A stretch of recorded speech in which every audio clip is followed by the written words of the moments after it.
ഉൽപ്പത്തി പുസ്തകം 2-ാം അധ്യായം 1 മുതൽ 25 വരെ. ഇങ്ങനെ ആകാശവും ഭൂമിയും അവയിലുള്ള ചരാചരങ്ങളൊക്കെയും തികഞ്ഞു. താൻ ചെയ്ത പ്രവൃത്തിയൊക്കെയും ദൈവം തീർത്ത ശേഷം താൻ ചെയ്ത സകല പ്രവൃത്തിയിൽ നിന്നും 7-ാം ദിവസം നിർവൃതനായി. താൻ സൃഷ്ടിച്ചുണ്ടാക്കിയ സകല പ്രവൃത്തിയിൽ നിന്നും അന്ന് നിർവൃതനായതുകൊണ്ട് ദൈവം 7-ാം ദിവസത്തെ അനുഗ്രഹിച്ച് ശുദ്ധീകരിച്ചു. യഹോവയായ ദൈവം ഭൂമിയും ആകാശവും സൃഷ്ടിച്ച നാളിൽ ആകാശവും ഭൂമിയും സൃഷ്ടിച്ചതിൻ്റെ ഉൽപ്പത്തി വിവരം. വയലിലെ ചെടിയൊന്നും അതുവരെ ഭൂമിയിൽ ഉണ്ടായിരുന്നില്ല, വയലിലെ സസ്യമൊന്നും മുളച്ചിരുന്നതുമില്ല. യഹോവയായ ദൈവം ഭൂമിയിൽ മഴ പെയ്ച്ചിരുന്നില്ല, നിലത്ത് വേല ചെയ്യുവാൻ മനുഷ്യനും ഉണ്ടായിരുന്നില്ല. ഭൂമിയിൽ നിന്ന് മഞ്ഞു പൊങ്ങി നിലമൊക്കെയും നനച്ചു വന്നു. യഹോവയായ ദൈവം നിലത്തെ പൊടി കൊണ്ട് മനുഷ്യനെ നിർമ്മിച്ചിട്ട് അവൻ്റെ മൂക്കിൽ ജീവശ്വാസം ഊതി. മനുഷ്യൻ ജീവനുള്ള ദേഹിയായി തീർന്നു. അനന്തരം യഹോവയായ ദൈവം കിഴക്ക് ഏദനിൽ ഒരു തോട്ടമുണ്ടാക്കി.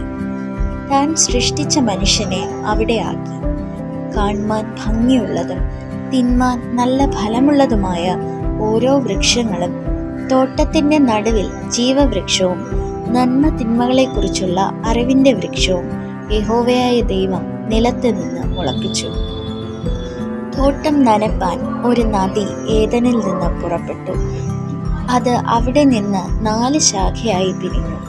ഒന്നാമത്തേതിന് പീശോൻ എന്ന പേർ. അത് ഹവീലാ ദേശമൊക്കെയും ചുറ്റുന്നു.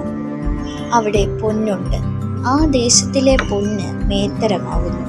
അവിടെ ഗുൽഗുലുവും ഗോമേദകവും ഉണ്ട്. 2-ാം നദിക്ക് ഗീഹോൻ എന്ന പേർ. അത് കൂശ് ദേശമൊക്കെയും ചുറ്റുന്നു. 3-ാം നദിക്ക് ഹിദ്ദേക്കൽ എന്ന പേർ. അത് അശൂരിന് കിഴക്കോട്ട് ഒഴുകുന്നു. 4-ാം നദി ഫ്രാത്ത് ആകുന്നു. യഹോവയായ ദൈവം മനുഷ്യനെ കൂട്ടിക്കൊണ്ടുപോയി ഏദൻ തോട്ടത്തിൽ വേല ചെയ്യുവാനും അതിനെ കാപ്പാനും അവിടെ ആക്കി.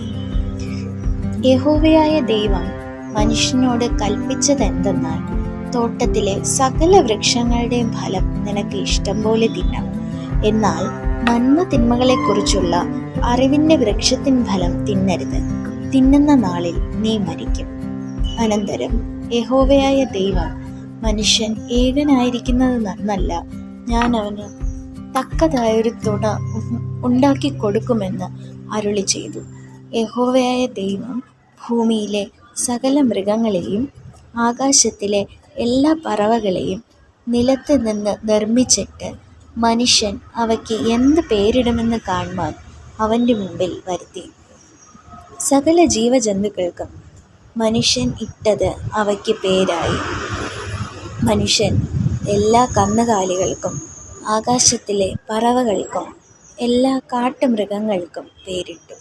എങ്കിലും മനുഷ്യന് തക്കതായൊരു തുണ കണ്ടുകിട്ടിയില്ല. ആകയാൽ യഹോവയായ ദൈവം മനുഷ്യന് ഒരു ഗാഢനിദ്ര വരുത്തി.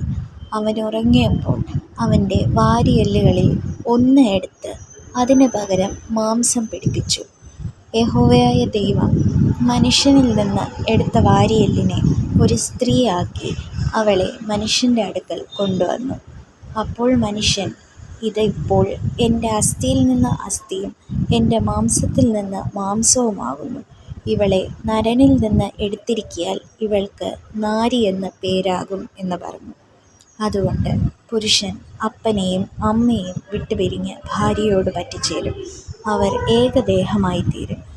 മനുഷ്യനും ഭാര്യയും ഇരുവരും നഗ്നരായിരുന്നു, അവർക്ക് നാണം തോന്നിയില്ല താനും.